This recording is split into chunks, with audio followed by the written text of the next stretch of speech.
Okay. Good evening, everybody. My name is Jessica. For joining us for tonight's program. Many of us have been spending a lot more time in the kitchen over the last few months, and two of the hottest trends in entertaining are charcuterie boards and homemade cocktails. We're going to learn tonight that charcuterie boards can either be savory, sweet, they can be a replacement for a meal, a first course, a hostess gift, or even dessert. Our summer cocktail, the cucumber gimlet, is light and refreshing and will also make a great addition to your outdoor summer entertaining. Before our program begins, allow me to share with you a little bit about Federation. I'm personally so proud of the work Federation does in Northern New Jersey, today and every day. Federation's work is vast and impactful, and it is often difficult to explain in just one conversation. During this unprecedented time in our history, Federation has done an outstanding job assessing the needs in our community, allocating resources to make sure that everybody's emerging needs are being met. To date, Federation has distributed over $530,000 into the community for economic relief, PPE, meals for seniors, and filling food pantries. Next week, 1,800 brand new filled backpacks will be distributed to kids in need before the school year starts. Whether this school year is in person or virtual, kids are going to need new school supplies. Federation has the resources, access, and influence to make these types of connections to keep our community strong. Tonight, we are so fortunate to be taught by Casey Rapetti, also known as @Casey2Cook on social media. Casey, who was born and raised in Hoboken, is a mother, private chef, caterer, culinary educator, and social media influencer, trying to juggle it all. Casey, who is also known as the Platter Whisperer, is also a winner of Food Network's Cooks vs. Cons. We also have Hector Sam Roman, also known as Heck Shakes All on social media, joining us tonight to educate us on summer cocktails. Hector is a mixologist at Temple Court in the Beekman Hotel in New York City. He's a restaurant consultant, content creator, and a teacher of cocktails. If you have any questions for Casey or Hector, please feel free to use the chat feature at the bottom of the Zoom screen, and we'll share your questions throughout the program. We're also going to do a Q&A at the very end, so don't leave when it's over. Be sure to follow both Casey and Hector on Facebook and Instagram. They have their handles at the bottom of the screen for their names today, so it'll be easy to find. And if you're creating a charcuterie or a cocktail during tonight's class, be sure to post a picture and tag them in your photo. Okay, guys, well, welcome. We're excited for this evening, and I'm going to turn it over to Hector. Thanks, Hector.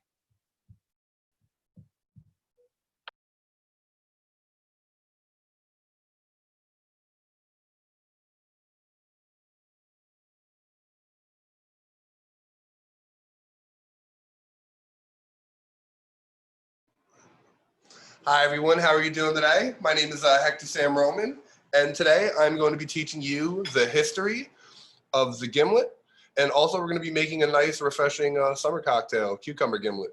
All right, but first I'd like to indulge into the history first for a second.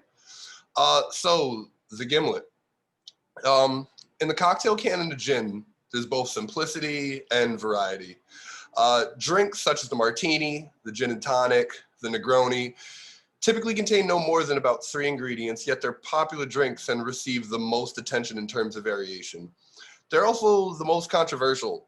Do you shake? Do you stir? Do you garnish with a lemon, lime, or both? You know, is equal parts Negroni too simplistic? Another drink that fits into this category very well in this camp would be the gimlet. It's a simple cocktail. Typically the original history behind it. A gimlet tend to be equal parts gin and preserved lime juice, which would be a Rose's lime cordial. But the drink itself also happens to have strong naval connections. Let me break it down to you.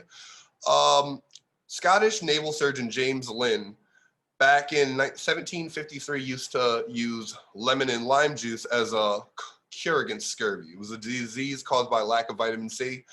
Scurvy caused easy bleeding in gums, joints, pains, and eventually death. The benefits of citrus were believed to be linked to the acidity with the citrus, but it turned out to be the preservance of vitamin C. In 1793, lemon juice began to be issued to sailors in the Navy as standard, but when war erupted, the source of lemons from Europe, the British began to use limes instead. However, the Queen's Regulation for the Navy from 1862, there was no mention of lime, but it does refer to a ration of lemon juice and sugar. In fact, the regulations note that extra spirits would be issued to engineers and stokers. It was mandatory that would be mixed with lemon juice and sugar. The citrus juice was originally preserved on board with rum, but in 1867 that changed. Lucien Rose, the founder of L. Rose and Company, a firm supplying ship provision in, I believe it's Lemth, Scotland, invented a process that preserved citrus juice without alcohol. Their product was a sweetened juice, also known as Rose's Lime Cordial. All right. The earliest reference of a mix of gin and lime juice and water and sugar were the essential ingredients of the modern gimlet. It was recorded in a treatment by Cloera by Dr. Sorjo Kamarar Chakraborty of the Indian Medical Service, and the paper was published in 1852. The earliest reference to the gimlet was its name was Portsmouth Evening News, and the article detailed of a naval lieutenant who was charged for being drunk in charge of a motor on a commercial road. Given the name of the gimlet, it's loosely based in history off one of two things. The gimlet itself was a short corkscrew-like hand tool used by sailors to bore small holes in the wood, or the drink could also be named after Admiral Sir Thomas Gimlet, who was a naval surgeon who on the Royal Navy, and he was born in 1857. So those are the two different reasons why the gimlet is named the gimlet. But today, I want to give you my take on the gimlet. As opposed to using Rose's Lime Cordial, I'll try to use as less sugar as possible. So for today, we're going to be using some cucumbers, some gin, and if you're not a fan of gin, don't worry. You can either use vodka or another clear-based spirit that you'd prefer. But we're going to be using some lime juice, fresh lime juice, some simple syrup. If anyone doesn't know how to make simple syrup, it's really easy. It's equal parts hot water and equal parts sugar at home. So if you need to make it on the fly, it's really done real quick. I have some leftover gin at my house. And some sliced cucumbers. So right now, we're going to get ready to make our cucumber gimlet.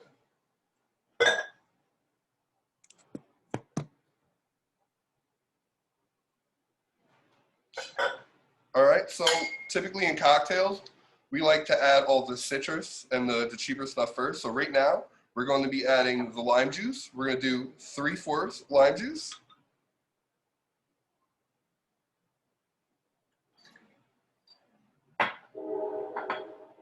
Then we're going to equal the lime juice with the sugar component.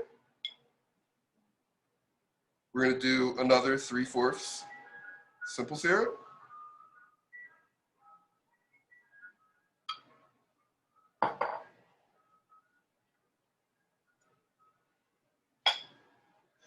Afterwards, we're going to add in 3 slices of cucumber.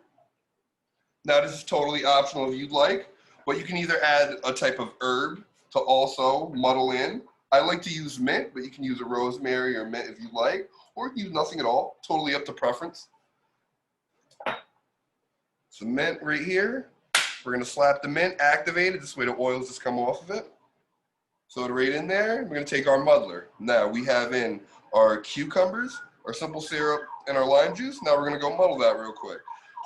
We're not gonna muddle it too hard because we don't want to bruise it. We just want the mint to just slowly accentuate all the other juices inside of the shaker.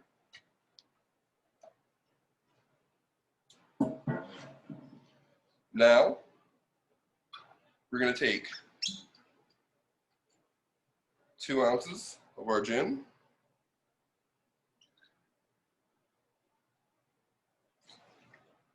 Add to the batch.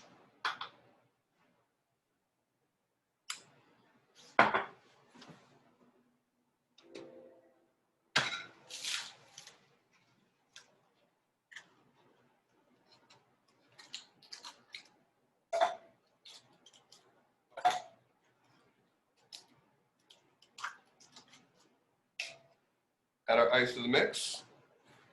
After that, shake time.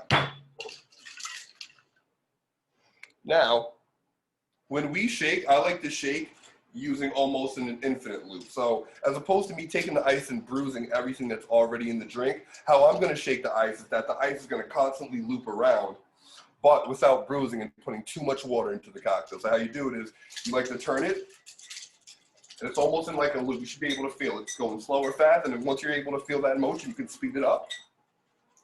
You should barely hear little to no noise while you're doing this. So that's done.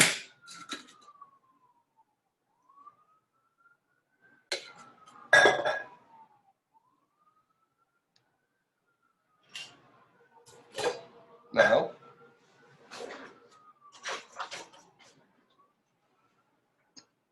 to strain our cocktail into our vessel.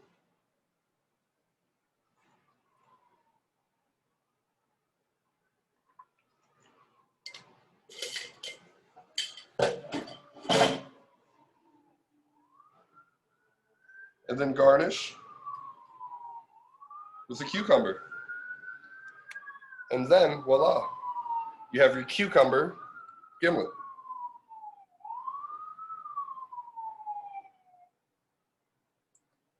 That's really good. That right there is how we make our cucumber gimlet. So Hector, we have a question. What type of mint is good for cocktails? Someone went to buy, Jessica went to buy mint for herb pots and was overwhelmed by variety. So what would you suggest as the type of mint for this? Typically just regular mint is what I tend to use. There are certain mints that are really phenomenal when it comes to making cocktails. I'm a huge fan of pineapple mint. It's just really hard to find and produce. But typically just regular mint. I try not to abuse it as well too. I just try to give just enough, maybe like 6 to 3 leaves also. And fresh, right? We're not going to ever yeah, dry fresh as always. Thanks. If anyone has any other questions, there's a chat feature below you can click and I can moderate them for Hector while he's doing the infinite loop thing that I'm probably not good at. Look at Jessica go. Look at that. Aha, let's go. She's got the garnish and everything. Beautiful.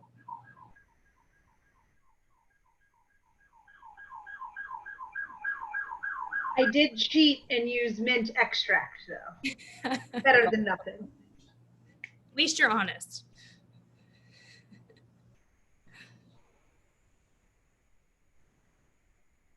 I love the color of it too. Oh, it's a nice little light green hue. Nothing too overbearing. The cucumber helps accentuate the juniper and all the floral notes that are inside of the gin. Also, too, by using fresh lime juice and using simple syrup, it also cuts a whole lot more as opposed to using just regular cordial. If someone's not a fan of mint, what would another herb be that you would suggest? One of my favorite things to use is rosemary. If you tend to muddle rosemary and then light rosemary on fire next to it, creates a nice aroma. Very pleasant on the nose. What are some other good summer cocktails and how would you go about making them? Summer cocktails, you really can't go wrong with a nice Aperol spritz. Anytime you have Aperol and Prosecco, you can't go wrong. Virgin gimlet, let's see, easily just minus the alcohol content, and that would probably be the easier part of it. I would probably go 1.5 ounces of lime juice and 1.5 ounces of simple syrup then, to compensate for the alcohol not being in it.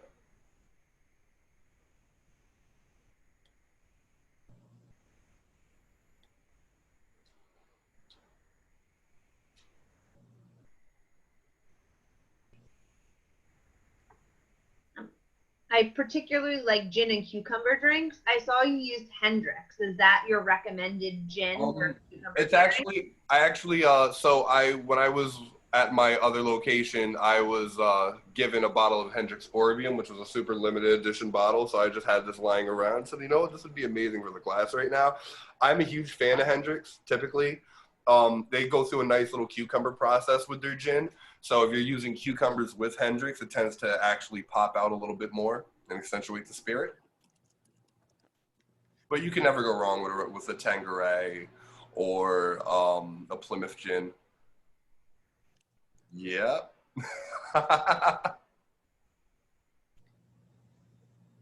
Real good stuff. Awesome. I think that was beautiful, and I'm a little jealous that I can't just reach through and grab that right now. Does anyone else have any other questions about the beautiful gimlet that Hector just made?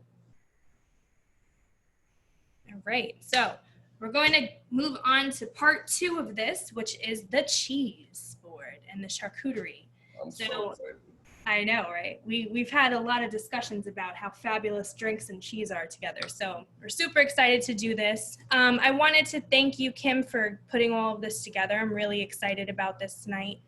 I'm sorry that we couldn't do it in person, but this is the next best thing, and I'm just really thrilled to be here. So same way, if you have any questions for me, once I tilt my screen, I won't really be able to see anything in the chat, but Hector can moderate and let me know.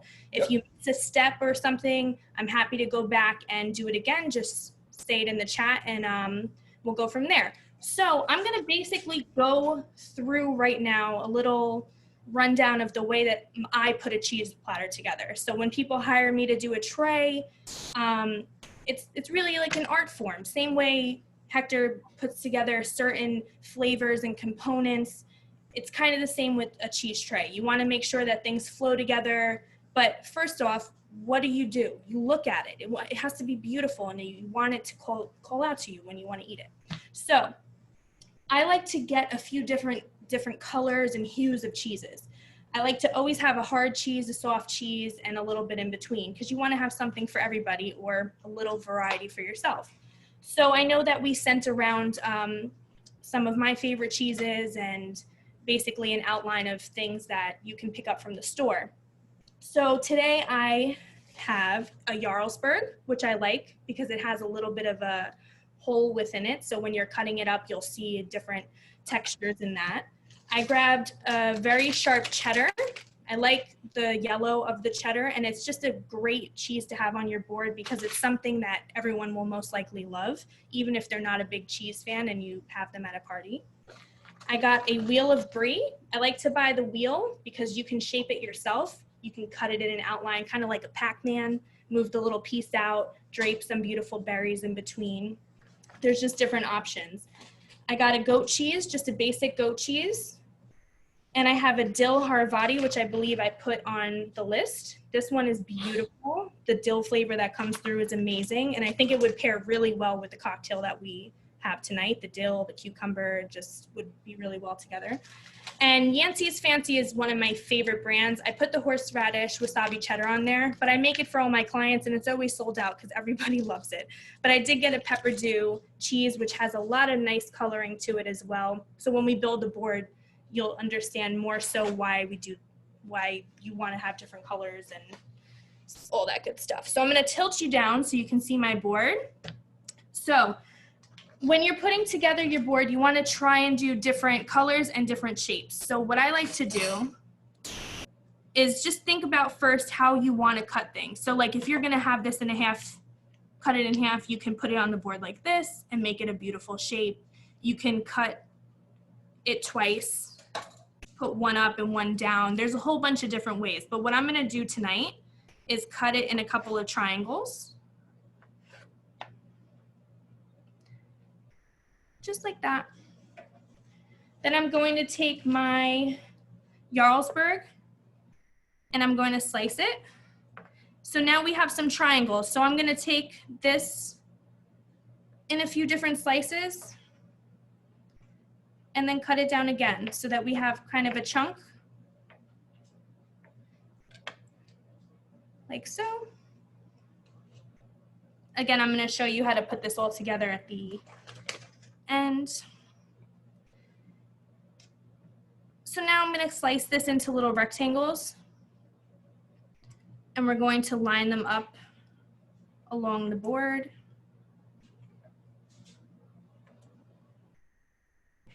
So really, essentially, you want to have different color hues and different shapes to play around with when you're putting your board together. But how easily you can line something up to make it pretty versus just putting this hunk on the board. Can everyone see my hands? Can they give me a thumb, Hector? Are you good? Can you see me? Yeah, perfect. So this is much more appealing to the eye than this. So just a quick couple of little cuts can make a huge difference. So these are a little hard because they're a little weirdly shaped. So what I like to do with these is cut it down the center and cut this part into triangles.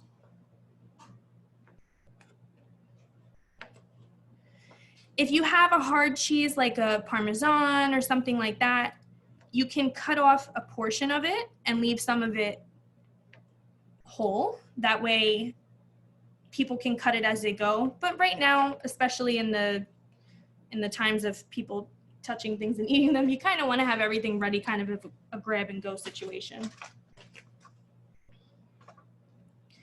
Okay, so here's my board.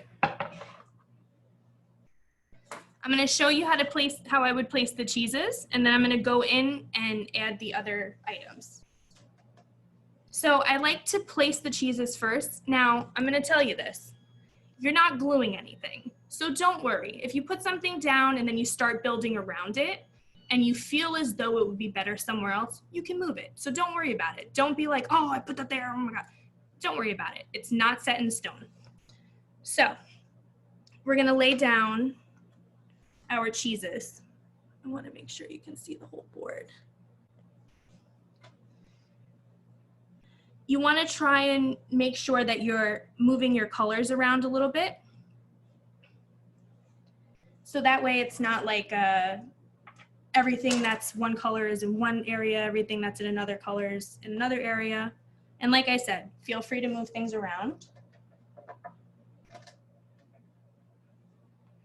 And once you start filling it around the board, other things will make more sense of where they're going to go. So with the triangles, there's a couple different things. You can either line them up and just kind of make them sort of like a teepee and keep going around, like maybe like a staircase, like a spiral staircase. Or you can take them and point them towards each other and just keep doing that to create kind of like a zigzag, which looks really nice.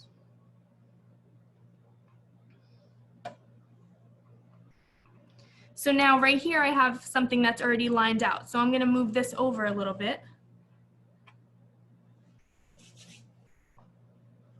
And then I'm going to take my goat cheese and put it here.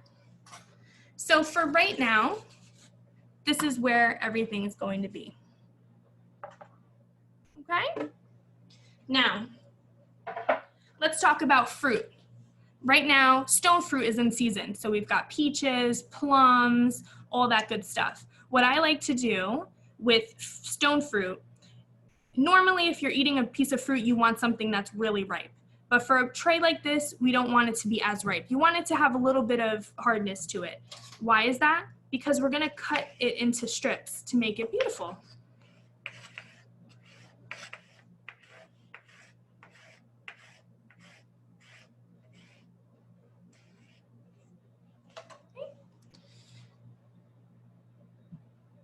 So now this is something that you can easily fan across your board. Same thing with the peach.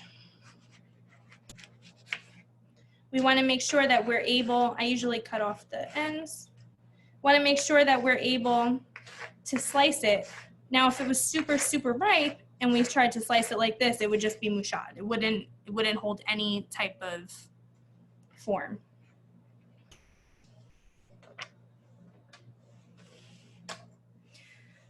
Strawberries.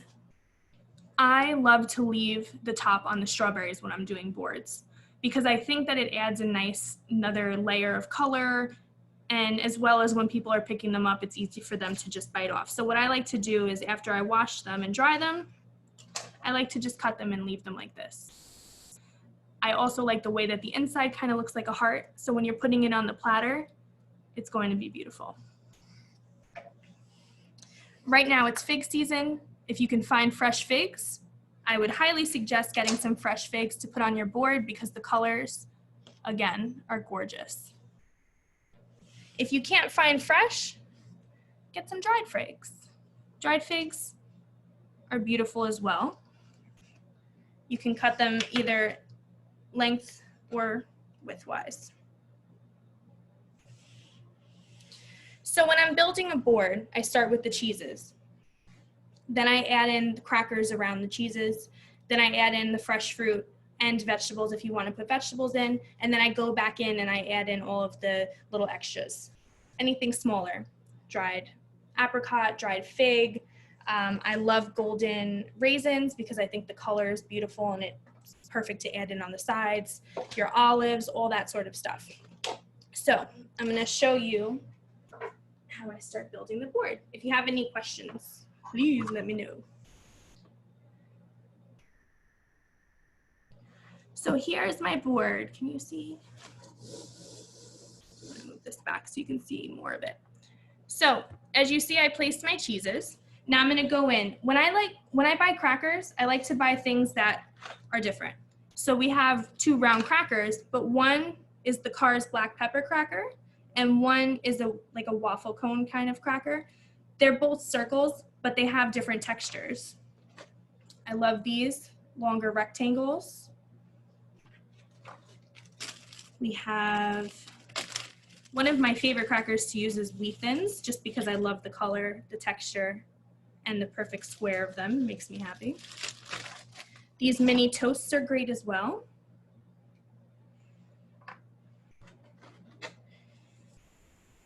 So I like to go in around the sides, add some crackers in. And again, these things, you can move them all later. It's nothing that has to be set in stone.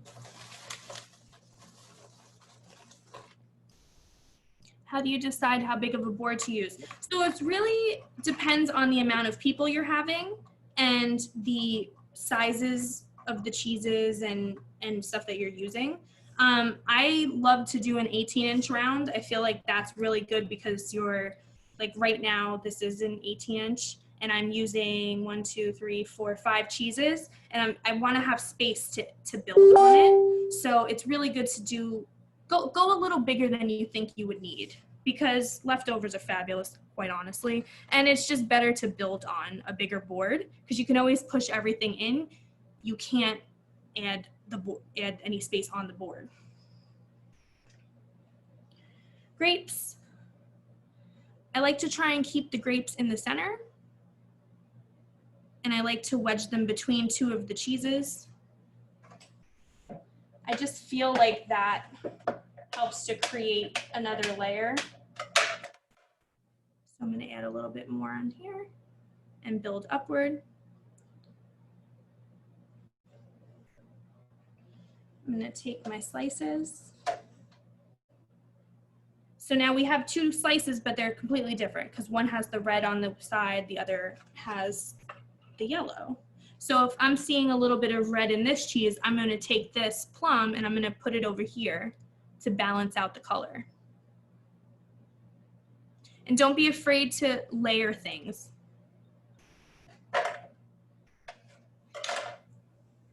Hey, Casey, we got another question in the chat. Okay, give it to me. Thoughts on using leaves/plants non-edible on the board as decor? Barefoot Contessa swears by it, but it seems like a lot of work. You know what? I love the Contessa, but I don't love things that aren't edible on boards. It kind of throws me off a little bit. The same thing with a dinner party and plating stuff like that. I don't like to plate things that aren't edible, mainly because I like to eat everything that's on my plate or my tray. Leaves, maybe like a big banana leaf if you were to put it over the bottom of the base to give it something extra on the bottom if you're afraid to ruin your platter or something like that. As for non-edible, like garnish wise, I'm not a fan of it. So on boards like this where we're doing cheeses and fruits and we're not adding meat to it, I like to kind of add in a little bit of vegetable. So I'm going to pause this for a second and bring you back to my board. I'm going to show you a little hack on how to cut a bell pepper. So mainly if you cut a pepper, a lot of people would just kind of cut across the sides or cut it in half and dig out all the seeds and stuff like that. But I learned this trick from one of my chefs in culinary school, and I've always used it. So you take the pepper, and we're going to cut off the top and the bottom and move those off your board. You could use those, cut them up and stuff. So now you have this pepper. You have a flat surface. Take your knife and cut it into the side. And then you're going to put your knife in and just roll it along the pepper. And now you got rid of all the inside. You have a nice pepper that you can slice. Hold your applause till the end, please. I know that was cool, right? So what I'm gonna do here, I'm gonna cut a little more of the rib off. I'm just gonna make some slices of the yellow pepper. You can do slices, you can do triangles, whatever you wanna do. But just to add a little more of color and texture and something to eat on the tray. Same thing with cucumbers. I like to take a peeler, just peel off a little bit every other, bit here. And then we're just gonna cut some rounds. You wanna cut them a little mid-thick. You don't want them to be too thin, but you don't want them to be like super chunk. I like to use these mini cucumbers. I feel like they're really cute and they just have a really nice crunch to them. So now we have this beautiful slices of cucumber that we can put on our tray as well. Broccoli is another fun one. You can cut florets of broccoli to put on the tray. There you go. Always keep your workspace as clean as you can to avoid adding any yucky stuff you don't want on your tray to carry over. All right, so we're back on the board. So now we're gonna start building in again. We have our cucumbers, so where can we put those? We already have some green over here, so maybe a little bit by the goat cheese. We can just pile them up. You can pile them, you can put them alongside in a nice, beautiful line, however you would wanna do it. Here's that peach that we cut up so nice before. So now we've got our yellow peach here. So now I'm gonna take my yellow pepper and I'm gonna go in right here. See how we're spreading around the colors of the board and then it'll all come together. I like to have some paper towels nearby, mainly because you don't want any excess moisture getting on the board. So stuff like olives, I like to take and put them on a paper towel and just press them a little bit before I add them. You don't want to press them too hard because, you're gonna get all of the flavor out of it, but. Hey, Casey, we got another question. All right, what is it? Where are your favorite places to buy cheese in Hoboken or Jersey City? Ooh, so, cheese. You know what? For the longest time, the only place I could get the Yancey's Fancy and stuff like that was actually ShopRite, which was hysterical because people are like, go to like a cheese place and get specialty cheeses. ShopRite has an actually fabulous selection of cheeses. Before COVID, I did a lot of my cheese purchasing at Aspen Market. King's is great as well. They always have a good selection of stuff and they're really great with ordering things if you need something. So yeah, and Trader Joe's also has a lot of really fabulous cheeses. So I would say Trader Joe's, Aspen Market, and ShopRite. I love Aspen Market. It's one of my favorite spots. Such great stuff. That's actually where I shopped for everything here. When I ran my own program out in Hoboken, I used to go to Aspen Market every morning. They always had the freshest ingredients. They have such great stuff, and they're good as well with ordering things. So. Yep. So I have these little containers here. You can get little bowls and stuff like that. I like to add a couple of little spreads to the tray. So this is just an apricot spread. We also got another question.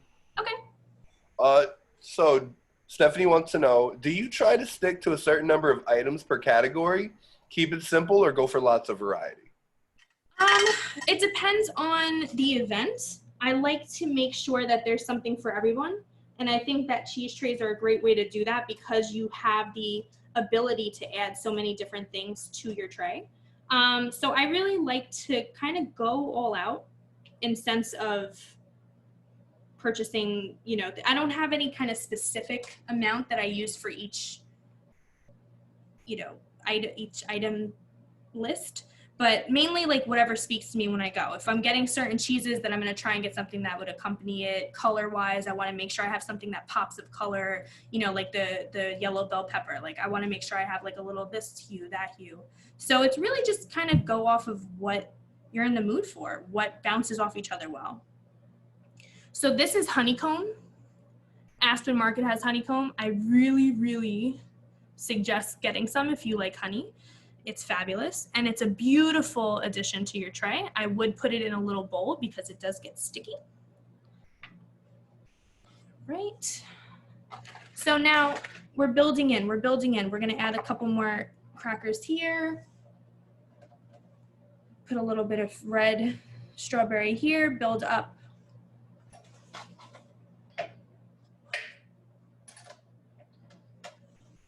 Okay, kiwis are another great thing. Now you can do a kiwi flower or you can do kiwi slices. So a kiwi flower, what you want to do is either cut straight or sideways depending on how you want it to stand. You're going to take a paring knife and you're going to put your knife very carefully into the kiwi and do cuts, kind of like triangles that match each other, not all the way through, just towards the middle. Cut after cut diagonally, close or far apart, however you want the flower to come out looking. I'm gonna not look at the screen while I do this so I don't cut my hand. And then when you pop it open, it looks like that. So it adds a nice little addition to your tray because you can eat this, but it's also beautiful. And it's gorgeous. Isn't that cool? Yep. You just taught me something new. It's a fun party trick. I expect to see a cocktail made with that in it or something. Will do. Another fun party trick is a lemon peel rose. So I'm going to show you how to do this really quick. Again, you're going to take your paring knife. You're going to start at the tip of the lemon. So you have the end where the little root is and then the tip. You're going to push your knife in at an angle and cut around. Now you're just cutting the peel the same way you would cut the peel like if you're making a drink, and just continue cutting around the entire lemon. Just the peel, so you're going to see the peel coming off and it's going to smell amazing.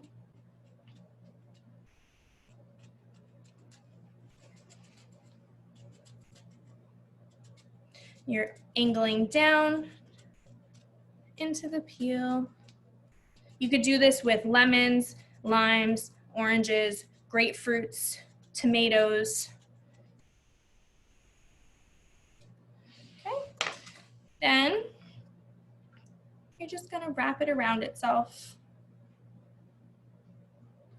Rolling, rolling, rolling, rolling, till you get to the base. When you get around to the base, that little point, you're gonna pop it inside, and then you have a beautiful lemon peel rose for your tray.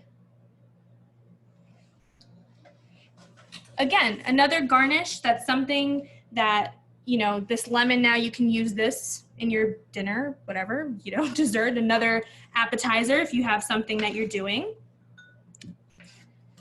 Okay. So we're gonna keep adding here, wrapping around, wrapping around.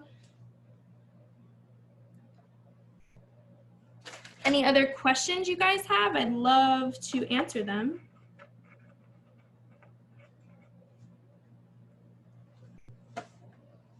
So now see how I put some red over here? We're gonna take a couple more strawberries and put some red along the other side. We're gonna take our lemon peel rose. We have our yellow here and some yellow here. So I think I'm gonna put one over here in between the two toasts over here. Got our dried figs. I like to make sure that I have a lot of fresh and dry ingredients because I want to have those different levels. So anything that you're pairing, like let's say I'm gonna pair some goat cheese with a piece of kiwi, which by the way is amazing. Put goat cheese and kiwi and white balsamic is like my favorite combination ever. So Casey, quick Yeah. question. Andrea wants to know, how do you feel about adding dips to the board? Dips like a ranch dressing or like a tzatziki, like that kind of dip. I'm assuming. I'm here for it. I mean, like for example, we're putting the cucumber and stuff like that. So the same way that we put a little bowl of paste in there, like I'm putting like a pear paste in as well. You can definitely add in a little bowl of ranch dip. So I'm gonna put a little bit of green here. I'm so jealous of this board, by the way, right now. It's making me super hungry. I know, right? I'm like, can't wait to dig in. The honeycomb, the dried figs, the paste. Yeah, there's so many flavor combinations. Looks like an amazing combination of cheese and fruit. Isn't it like so fun how you can just put all these things together and then all of a sudden it's like so many different combinations of things that you can enjoy on the same board, which is why I think it's just such a fun party meal. So see how we fanned out some of this plum. So now you could do the same thing, but the other way to create a different color. And you can just throw some in here. You don't even have to fan them out. There's all different ways to put them down. So now I have some orange here, some orange here, some orange here. We're gonna flow it in. See how it's becoming like a flow of color. I like to use dried cherries because they're dark. So they add a nice dark level to the insides of the board.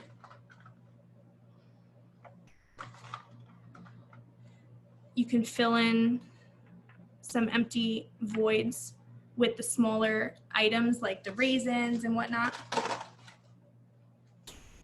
Blueberries are perfect on the board because they add a nice color, like what else is blue, right? So you're going to add a nice level of deep color. Oh, see, that one wanted to go there. See, now I'm putting them here, but this looks pretty on that yellow. So I think I'm gonna put some here as well. Beautiful. So I'm going to add these and then I'm gonna pan up so you can see how my board came out.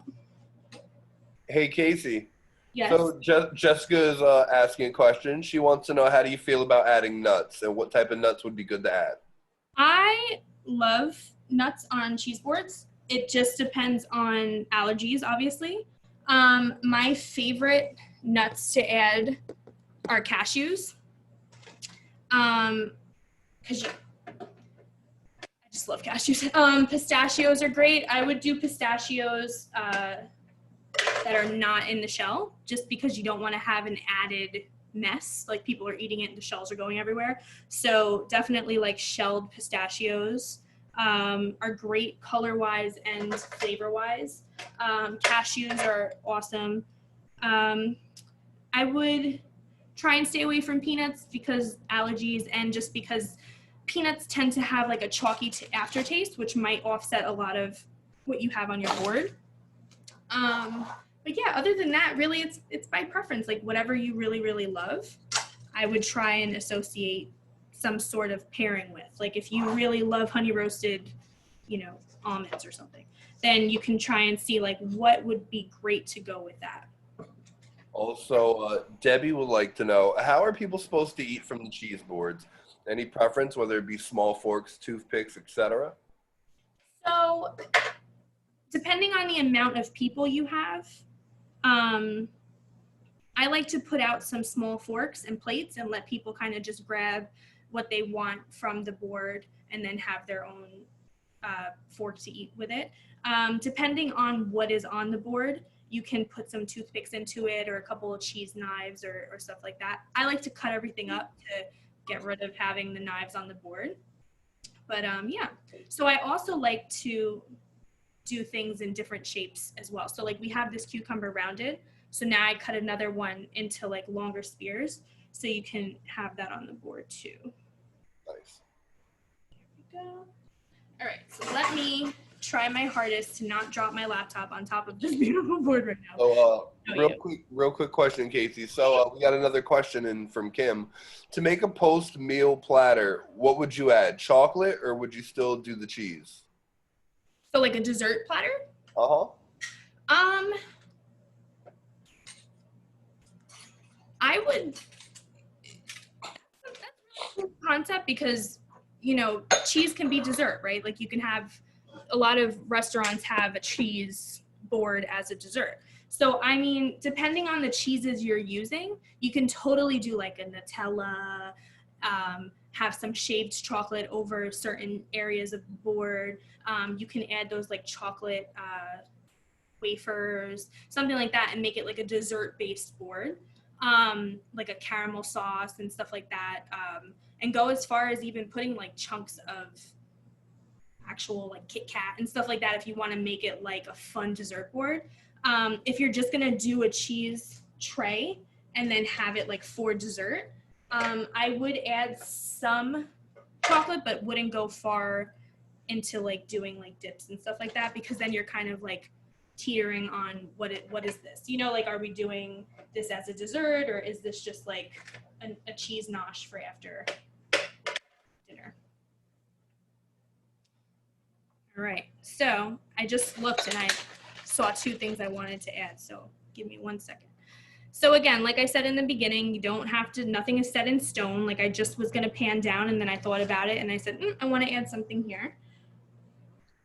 Okay, one more fig. Does anyone else have any questions? I hope some people are making them because I would like to look up and see some pretty cheese treats.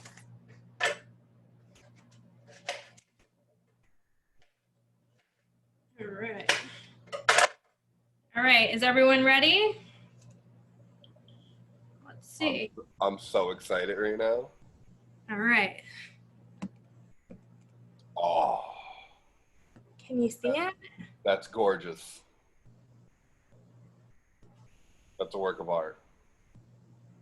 So, I'm gonna try and lift it. Can you see?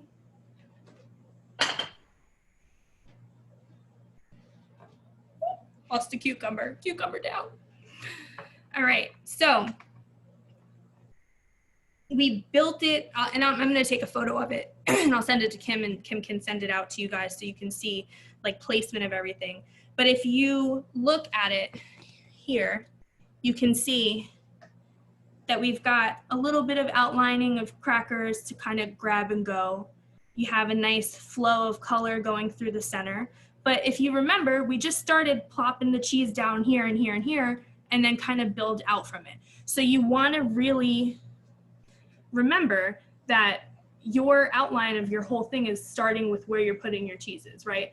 And the hue of the cheese that you got, and the shapes and all of that.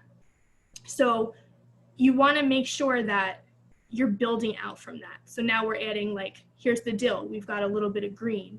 Then we're coming into some yellow and blue, but then we're popping into green again and back down to green. You know, so you're having flow of color throughout the board because it's just appealing to the eye. And having the different shapes kind of come together, we've got the long cucumber here and the rounds here. We're going into, you know, the round crackers, the square crackers. Like, it just is very appealing to the eye. So what do you think, guys? Is everyone ready to make a cheese board? Let me come back. Fabulous, love your hacks. Thanks, Andrea. So many new ideas. Good, I'm so glad. And if you guys ever have any questions and whatnot, like if you are going out somewhere and you're like, oh, I have to make this cheese board, like what should I buy? Like you can literally message me a picture of your cheeses and I'll tell you what to do. Like I'm happy to help. Is there any way to align your cocktail and board? Yeah, definitely. 100%.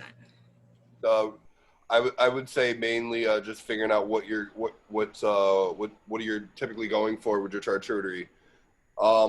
Let's say if you wanted something like sweet and savory, you know, you can probably go for like, if you wanted something sweet and savory, I'd probably go for like more of like the brown spirits. Brown spirits tend to be a little bit more on the savory side. For refreshing and fruit, you can't go wrong with using gin or rum or vodka. I'm a huge fan of using rum too. Rum's so playful. Yeah. And the other fun thing is, you know, Hector, you explained to everyone how to make a simple syrup. You can totally make a simple syrup into whatever flavor you want, right? Like you're the master at that. Like you can do a rosemary simple syrup. You can do a vanilla simple syrup. Like you can do a simple syrup to kind of guide your drink and your cocktail to match what you want to do with your board. So I feel like just learning that tonight kind of sets you into a trajectory of like endless amounts of different, you know, fun things to make.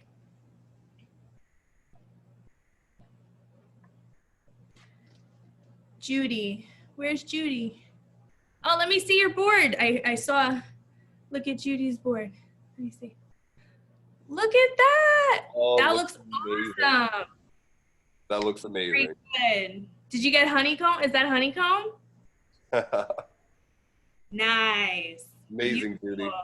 And I saw her drink earlier too. The glasses, my glasses happen to be green. So Look at that. That's perfect. Look at that. Meant to be. That's amazing. How did the drink taste? good. Hope you enjoy. It's definitely a summer cocktail. That cucumber and all that good stuff.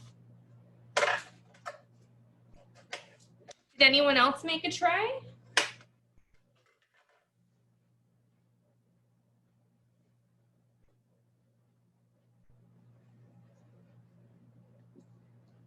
Yeah, so any other questions or comments or anything that we kind of opening the floor now to any Q&A that you guys have for tonight or in general with cheese trays or drinks?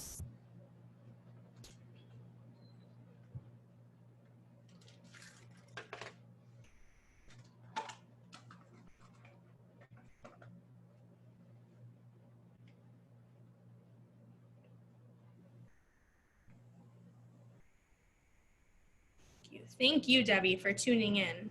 I hope you guys had a really great time because this was super fun.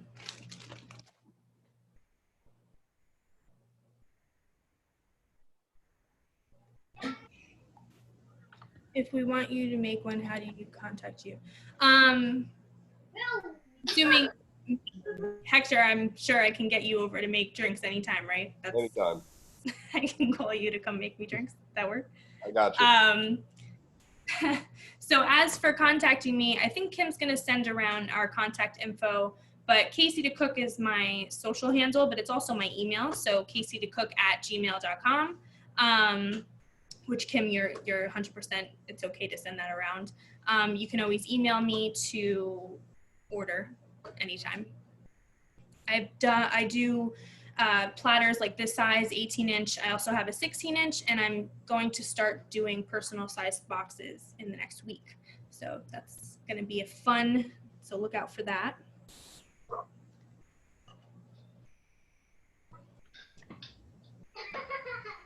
All right. Well, I want to say a big thank you to Kim Schwartzman for organizing such a fabulous event. Thank you to Casey and Hector. Both of your presentations were so entertaining. My cocktail is delicious. Casey, I'm inspired. I definitely can't pull off what you do. I tried a lemon, but it didn't even go. I'm going to try again. Practice. Not my first lemon, you know? I'm going to keep practicing. And although we remain distant, remember that Federation continues to offer a full, robust calendar of virtual events to keep us connected and engaged. Visit the website to see upcoming events, and remember that none of this can happen without everybody logging in to participate. I must say that clearly, if you can hear my kid laughing, that a cheese plate is probably my favorite thing to indulge in when I'm in a child-free date. So a cheese plate and a cocktail are really, some of my favorite things to get into when I have peace and quiet. So whenever that happens, Like a vacation at home. the dog is going too. So none of this could happen without all of you joining. If you have not already made a donation to Federation, if you made a donation, thank you. And if not, today could be your day. Thank you again, everybody, for joining us. Thank you, Casey. Thank you, Hector. Thank you, Kim. Have a great evening. And thank you, everyone. Have a great night, guys. Take care. Thank you for having us.